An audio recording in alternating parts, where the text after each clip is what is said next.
Why is theater so gay? Hi there, I'm Chris with a K, and welcome back to This Week in Queer History, where we celebrate queer moments and icons that I wish I had known about as a young gay kid growing up in conservative America. Almost 50 years ago, Sweeney Todd opened on Broadway, the Demon Barber of Fleet Street. It is an amazing musical and theater. It's always been more than just bright lights and big finales.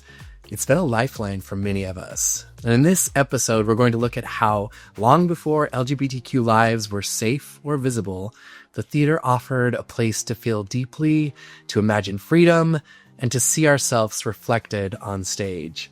This is how musical theater became a secret language, a refuge, and a powerful soundtrack of resilience, pride, and the longing for generations of queer people.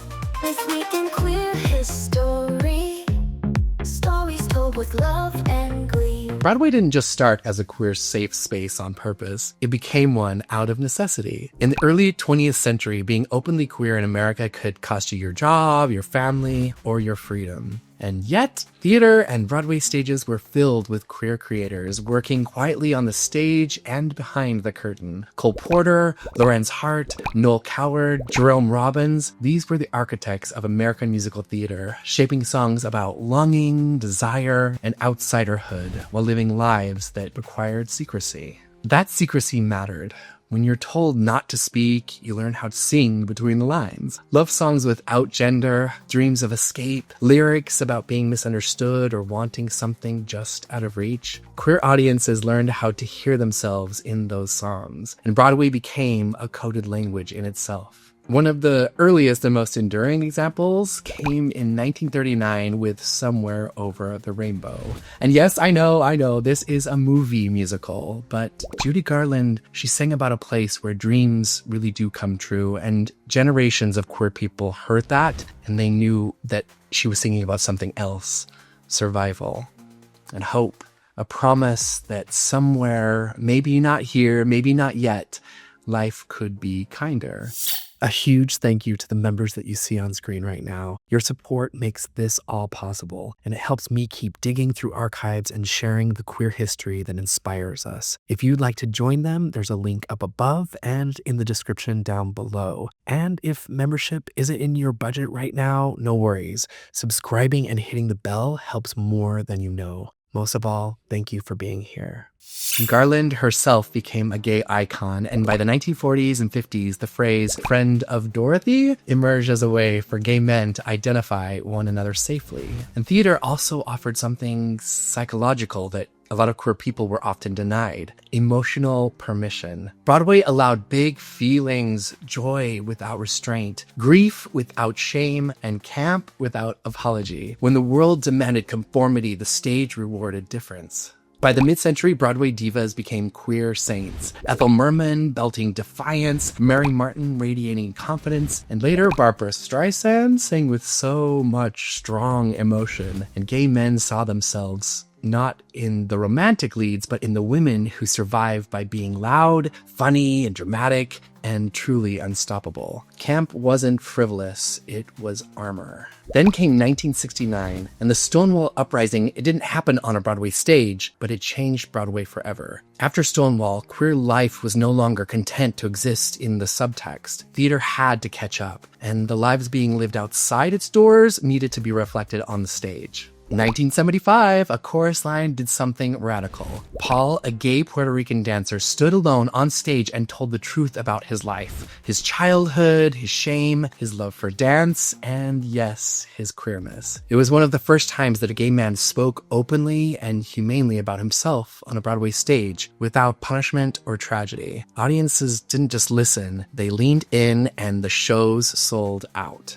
8 years later, Broadway crossed another line it could never uncross. On August 21st, 1983, La Cage aux Folles opened, and for the first time, a Broadway musical centered on a loving, long-term gay couple. Georges and Albin weren't jokes, they weren't villains, they were just a family. And then, when Albin sang, I am what I am, and what I am needs no excuses.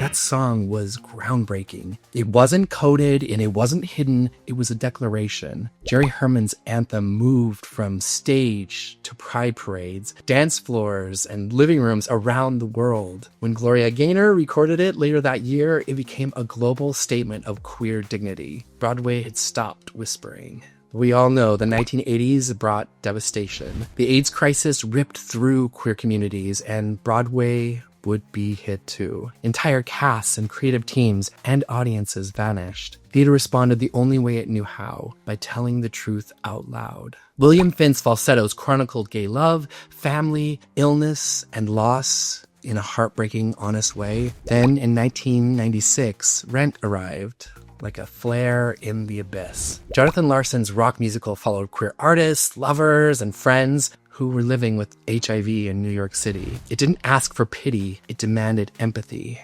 Seasons of Love became more than a song. It became a ritual, a way to count lives not by productivity, but by connection. It was sung at memorials, graduations, pride events, and, of course, moments when words failed.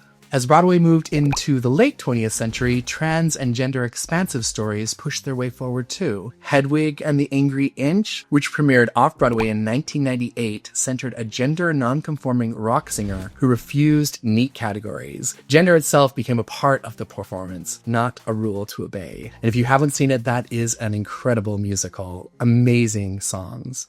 And throughout all of this, the reason queer people gravitated towards theater remained steady. Theater allows rehearsal for identity. It offers chosen family. It rewards emotional intelligence. And it says feelings are good. Say it out loud. Take up space. Broadway didn't just reflect queer history. It helped queer people survive it. I've thought a lot about why so many queer people are drawn to theater. And every time I think about it, my mind goes back to my own high school lunchroom where I didn't belong. I had just moved from Draper, Utah with my cowboy hat and Wranglers and my boots, and that all felt very normal to me. But we moved to Layton, and Layton High was a school shaped by the nearby Air Force Base, and it was filled from kids from all across the country who had moved around with their military families.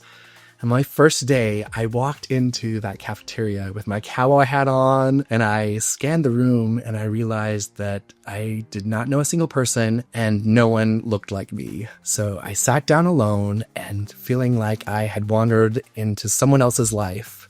But there I was. And at the start of the year, you sign up for classes without really knowing what you're doing. I mean, it's high school, so you haven't experienced anything. But one of the classes I chose was theater. I don't know why I did, but I would find out that it would definitely reroute my entire life.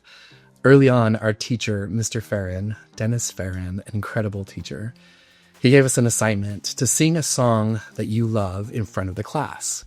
This is early on, right? I hadn't taken any theater, and I chose Santa Fe from Newsies. And I wasn't analyzing it. I just knew that that song lived somewhere inside me, and it moved me. So I knew I was homesick, I was out of place, and I was dreaming of somewhere else, somewhere better, Santa Fe. So standing there singing that song in front of that class, something shifted inside me. For the first time since the move, I felt in alignment. I felt seen. I felt like the room didn't feel dangerous. It felt open. And after that day, theater stopped being a class and it became a refuge. I spent lunches in Mr. Farron's classroom. I built sets. I took every theater and production class I could. I joined the dinner musical theater production, and I could stay longer at night.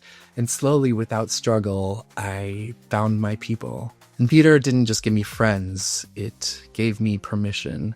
Permission to feel big emotions, permission to be different without apology, permission to question what a man was supposed to be and try on other possibilities. My creativity wasn't something to hide. It was something that people celebrated. My difference wasn't a liability. It was an asset. And that amazing space that Dennis Farron had created, it changed my future. Theater led to acting scholarships and college. It carried me into a life shaped by storytelling and creativity and emotional truth.